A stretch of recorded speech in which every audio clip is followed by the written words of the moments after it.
Propaganda de campaña en condones, acusaciones de espionaje, advertencias sobre injerencia rusa llegadas directamente desde la Embajada de Estados Unidos.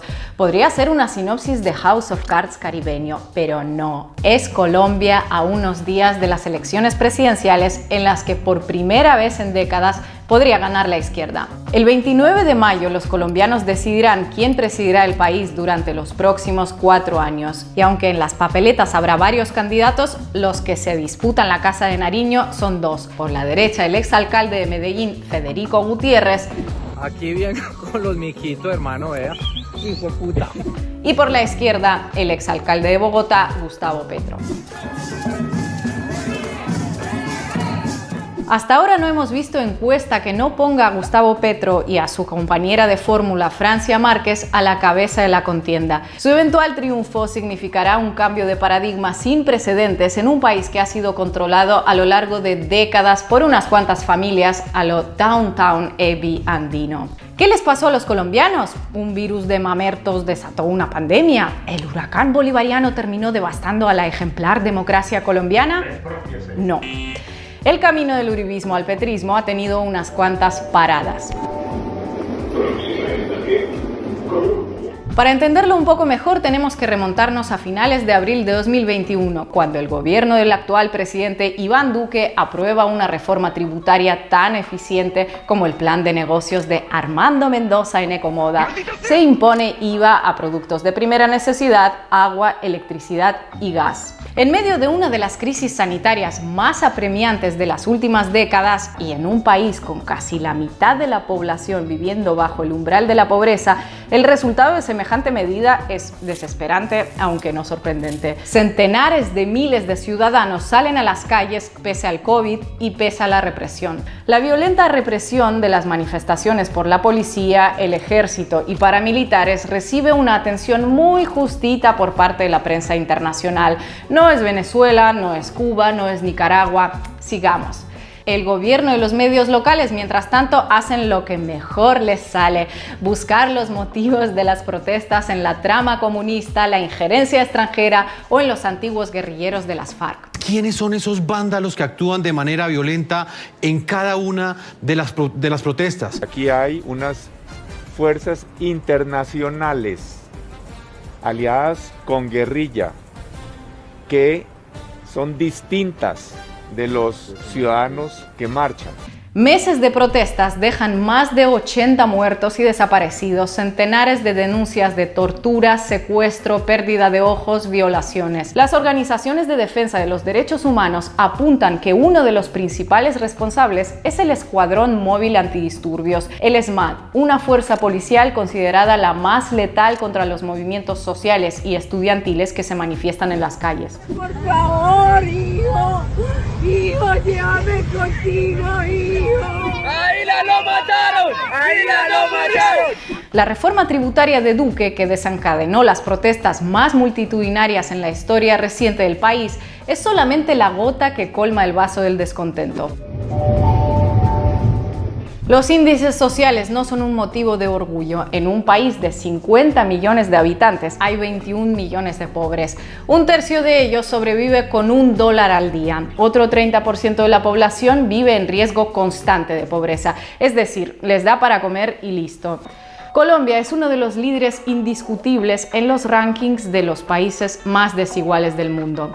Hace unos meses, el economista francés Thomas Piketty calculó que entre el 70 y el 80% de toda la riqueza de Colombia se concentra en manos del 10% de su población. En un arrebato de visionaria clarividencia, Piketty asegura que el establecimiento de una educación y una sanidad públicas y gratuitas sería de gran ayuda para mejorar la situación de gran parte de la población, porque les permitiría acumular algo más de riqueza. No me pregunten cómo puede llegar a semejante conclusión, pero en un país con sistemas de salud y educación para unos pocos privilegiados, toca sugerir cambios como este. Y otra desigualdad para nuestra lista de desigualdades, ya que estamos: Más de la mitad de las tierras de Colombia le pertenecen al 1,5% de su población, con todo lo que ello implica para los campesinos. Asfixiados por un lado por políticas neoliberales y tratados de libre comercio, encuentran la única manera de sobrevivir en el cultivo de coca, de la que Colombia es uno de los principales productores. La desigualdad en el reparto de la tierra en Colombia es la causa principal del conflicto armado que ha vivido el país durante más de 50 años. Al firmar los acuerdos de paz en 2016, el Estado colombiano prometió crear las condiciones necesarias para que los campesinos pudieran pasar del cultivo de coca a la agricultura legal. Esas condiciones, sorpresa, no se han creado. Los líderes sociales que exigen su cumplimiento son asesinados sistemáticamente. En 2021 mataron a 171. En lo que va de 2022 ya son 75. Estamos hablando solo de casos demostrados. Por supuesto, todo queda en la impunidad. Todo esto poco a poco contribuye al descrédito de la derecha uribista que ha controlado el poder durante décadas. El que le da nombre a esa corriente política, el expresidente Álvaro Uribe Vélez, es uno de los políticos más odiados y más populares al mismo tiempo. Vencedor de las FARC para unos e impulsor del paramilitarismo criminal para otros, vive ahora asediado por la justicia y cuestionado por una sociedad que dejó de comprar el discurso de mano dura. En febrero de 2021, la Jurisdicción Especial por la Paz, la JEP, reveló que entre el 2002 y el 2008, 6.402 civiles colombianos fueron víctimas de falsos positivos, es decir, fueron asesinados por el ejército disfrazados de guerrilleros y presentados como terroristas caídos en combate. En aquellos años existía un sistema de incentivos por bajas entre guerrilleros. Si matabas a uno, te daban vacaciones, por ejemplo. Y aunque no está demostrado que fuese Uribe el que lo ordenase todo, la mayoría de estos crímenes se produjeron durante su gobierno. Y empezamos a ejecutar los inocentes, a los campesinos de la región. Maquinamos. Hicimos un teatro para mostrar un supuesto combate por la presión que había de los altos mandos. Yo ejecuté, yo asesiné familiares de los que están acá, llevándolos con mentiras, con engaños, disparándolos, asesinándolos cruelmente, cobardemente, y ponerles un arma y decir un combate, un guerrillero. Poco después de las revelaciones de la JEP, el periodista, escritor y abogado Daniel Mendoza Leal filma un documental sobre la vida y la obra de Álvaro Uribe Vélez en condiciones del más profundo secretismo. La serie, hecha para ser difundida en WhatsApp, se denomina Matarife, un genocida innombrable. Esta es la historia del más despiadado genocida moderno que ha pisado el continente latinoamericano. Esta es la historia del innombrable. En plazos récord es vista por millones de personas a lo largo y ancho del país y de la región y se convierte en un fenómeno social que acentúa aún más el desprestigio de Uribe. Sobra decir que el autor de la serie está ahora refugiado en Europa. Uribe no es el único que devalúa el uribismo. No queremos terminar con un largometraje de 4 horas, les resumimos lo más destacado, pero no podemos dejar de lado a la actual vicepresidenta Marta Lucía Ramírez. Aquí está.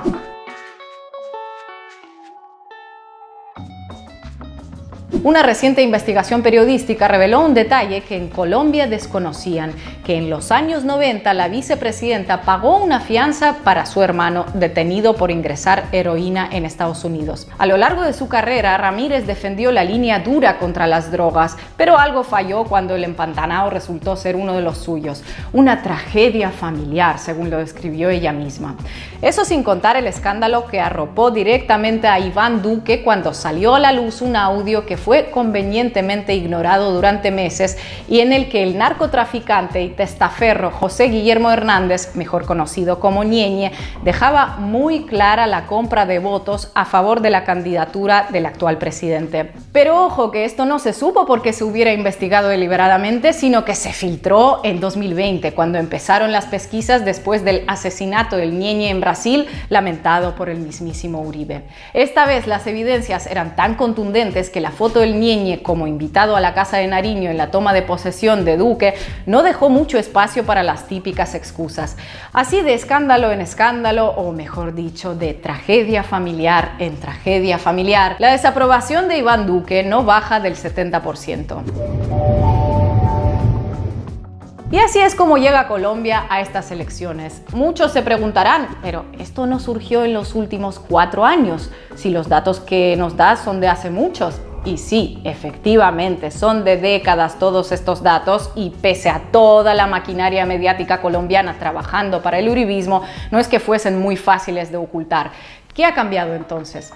Una cosa, se acabó la guerra, y este es el elemento clave en el cambio de paradigma. La firma del Tratado de Paz entre la antigua guerrilla de las FARC y el gobierno colombiano en 2016 ha hecho que el país tenga que voltear su mirada a temas olvidados y postergados durante décadas. La guerra solo sirvió para sembrar de muerte el país y entregarle un cheque en blanco al mismo grupo que durante años se ha repartido el poder. De repente, casi de un día para el otro, el problema ya no está en la selva, sino en la vereda de al lado. El principal enemigo ya no es la guerrilla culpable de todo mal, según el discurso político dominante hasta aquel momento. Ahora hay que empezar a hablar de desempleo, pobreza y desigualdad. Al terminar el conflicto, al menos sobre el papel, los políticos no tienen más remedio que hablar de las cosas que éste ocultaba: la economía, la sociedad, la cultura y la vida misma.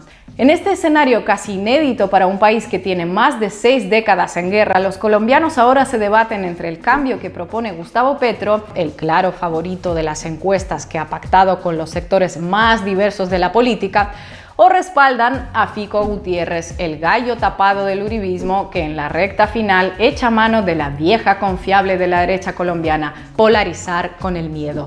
Uribismo o barbarie. Pero que nadie piense que hay finales cantados. La cuesta que debe remontar Petro para ganar en primera vuelta es difícil, y un pase a balotaje solo es garantía de que la derecha no desperdiciará ni un tornillo de su aceitada maquinaria electoral y mediática para impedir que un soplo de progresismo lo siente en la oposición. Lo que sí es seguro es que cualquiera de los ganadores heredará un país que firmó el fin de la guerra, pero no ha depuesto las armas.